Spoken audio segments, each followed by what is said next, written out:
জাতীয় নাগরিক কমিটিতে বাংলাদেশের যারা এক্স সৈনিক রয়েছেন, অফিসার্স রয়েছেন এবং যারা সিনিয়র রয়েছেন, যে যে র্যাঙ্কের থাকুক না কেন, আমরা চাই আপনারা 1000 জন এসে জাতীয় নাগরিক কমিটির কেন্দ্রীয় কমিটিতে অংশগ্রহণ করেন। কারণ এই জাতীয় নাগরিক কমিটি কোনো এটা এলিট ফোর্স বা এলিট ক্লাব নয়। আমরা মনে করি যারা দেশ সেবা করতে চায় আমরা সবাইকে জায়গা করে দিতে হবে, এবং এটা একক কোনো ব্যক্তি বা কারো সংগঠন নয়, একক কোনো পরিবারের সংগঠন নয়। এই সংগঠনটা তিলে তুলে গড়ে উঠবে আমার আপনার সকলের রক্ত শ্রমে। সো জাতীয় নাগরিক কমিটির ক্ষেত্রে আমরা আমাদের পার্টি চালানোর জন্য কিছু র্যাঙ্ক সৃষ্টি করেছি, কিন্তু আজকে আমরা যারা এখানে একত্রিত হয়েছি আমরা সবাই ভাই, আমাদের মধ্যে কোনো ভেদাভেদ নাই। অফিসার্স র্যাঙ্কিং যেগুলো ছিল সেগুলো আর্মিতে ছিল, সভরেন্টি ফোর্সে ছিল, সেটা চালানোর জন্য এটা করতে হয়। কিন্তু আমরা যখন মাঠে যাব, ঐক্যবদ্ধভাবে লড়াই করব, মানুষের সেবা করতে যাব, আমরা সবাই কাঁধে কাঁধ মিলিয়ে 5 তারিখে যেভাবে without any ranking, without any বর্ণ পরিচয়, উইদাউট এনি পলিটিক্যাল পরিচয় ছাড়া যেভাবে লড়াই করেছিলাম বাংলাদেশের একজন নাগরিক হয়ে, আগামীর ব্যালট রেগুলেশনকে সামনে রেখে আমাদের সবাইকে ঐক্যবদ্ধভাবে এভাবে লড়াই করতে হবে। আপনারা কি সবাই প্রস্তুত আছেন? ইনশাআল্লাহ আমাদের সেই লড়াই হবে। এবং আমরা বর্তমানে দেখতে পাচ্ছি ক্যাম্পাসগুলোতে অস্ত্রের জনজনানি হচ্ছে। আমরা ছাত্র সংগঠনগুলোকে বলবো ধীরে চলুন, তাহলে আপনাদের সেই ছাত্রলীগের মতন অবস্থা হবে।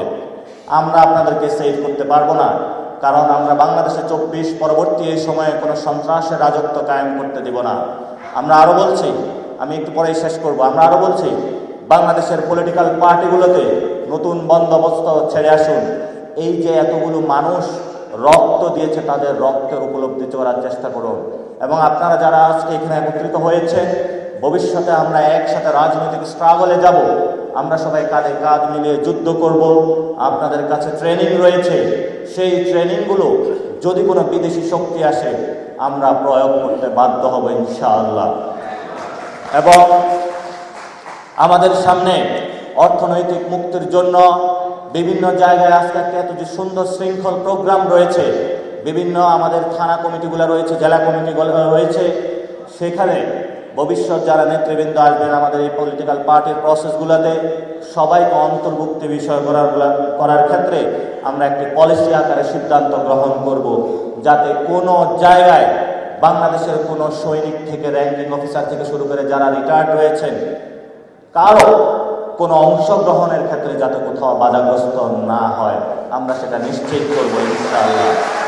তো আমরা সবাই একটু স্লোগান ধরি।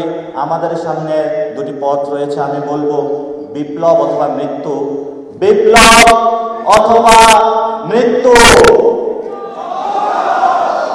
বিপ্লব অথবা মৃত্যু। আমাদের আসিফ একটি স্লোগান দিয়েছিলেন যে মৃত্যু অথবা জন্মভূমি, সেটাও আমাদেরকে স্মরণ করতে হবে। এই জন্য সব ঐক্যবদ্ধ থাকি। কষ্ট করে এসেছেন সবাইকে ধন্যবাদ জানাচ্ছি, আয়োজকদের ধন্যবাদ জানাচ্ছি।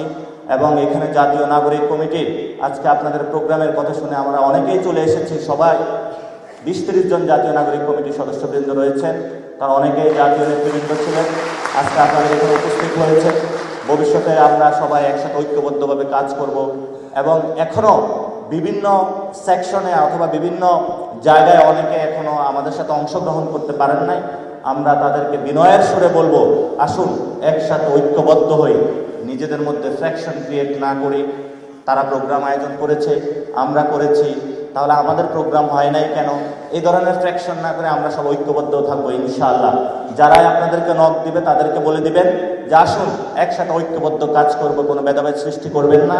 তবে একটু সতর্কবাণী রাখবেন, যারা আওয়ামী লীগের সাথে ইনভলভমেন্ট ছিল, খুনিদের সহযোগী ছিল, বিভিন্ন জায়গায় আওয়ামী লীগকে সহযোগিতা করেছে, আপনাদের মধ্যে যদি কেউ এটা এন্ট্রি দিতে চায় আপনারা যে কোনো মূল্যে তাদেরকে ঠেকিয়ে দিবেন, এটা আমাদের নৈতিক দায়বদ্ধতা। তাহলে তাদের ক্ষেত্রে আমাদের পলিসি হলো যারা আওয়ামী লীগের সাথে ইনভলভমেন্ট ছিল, যারা খুনের দায়ে অভিযুক্ত, তাদেরকে অবশ্যই বাংলাদেশে বিচারের মুখোমুখি হতে হবে, এছাড়া তাদের সামনে বিকল্প কোনো পথ নাই। দ্বিতীয়ত, যারা সেকেন্ড লেয়ারে ছিল, যারা খুনের দায়ে ডিরেক্টলি অভিযুক্ত না, তাদেরকে একটি রিডিমশন প্রসেসের মধ্যে আসতে হবে। এই রিডিমশন দায় এবং ক্ষমা প্রার্থনা যদি করতে না পারেন, তাহলে বাংলাদেশে আপনাদের জায়গা হবে না। জনতার জয় হবে, বাংলাদেশের জয় হবে। এবং আমি বাংলাদেশের যারা এক্স আর্মি ফোর্স, বিভিন্ন নেভি, নেভাল এবং আমাদের এয়ারফোর্স যারা অ্যাক্টিং রয়েছেন, যারা এই গণঅভ্যুত্থানকে আমাদেরকে যথেষ্ট সাপোর্ট দিয়েছেন, আপনাদের এই সাপোর্ট জারি রাখবেন। ভবিষ্যতে ইনশাল্লাহ আমরা বাংলাদেশের পক্ষে কাজ করে যাব।